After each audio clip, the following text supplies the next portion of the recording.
Hong Kong authorities are trying to get residents to recycle more and reduce waste, but this has been a challenge. The government had planned to start a pay-as-you-throw scheme this summer, but authorities dropped the program after a trial run went poorly, sparking public criticism. So exactly how bad is Hong Kong's waste problem?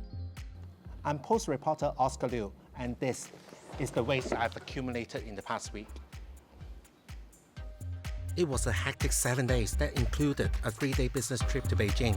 Most of my meals were restaurant takeaways. That is fairly common for many Hong Kongers. But this week, I meticulously saved all the recyclable materials I generated.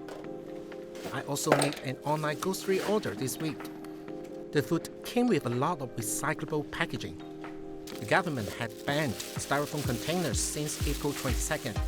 Since then, most eateries serve takeaway in paper or plastic containers. They are recyclable, but only if they are properly washed. Dirty containers end up as waste in the landfill. Today, I'm eating a takeaway lunch at the office. Instead of throwing the containers like I usually do, I'll wash them and put them in the recycling bin. But people with no recycling bins at home or work often have a tough time finding recycling points in the city.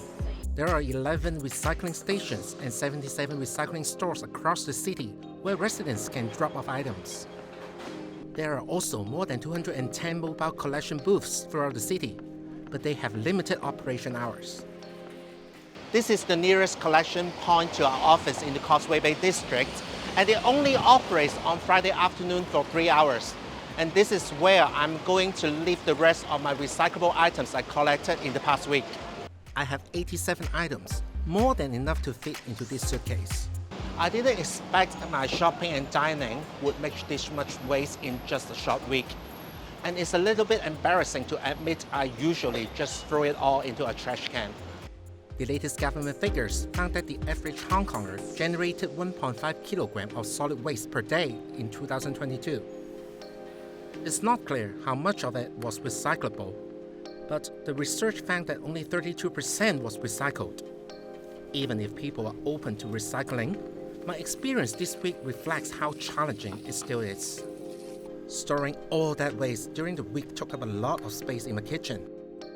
And if there wasn't a place to wash the dirty containers after my meals, I had to carry them around all day until I could get home.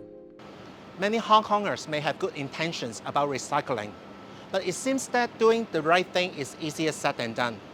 What would convince you to recycle more? Let us know in the comments.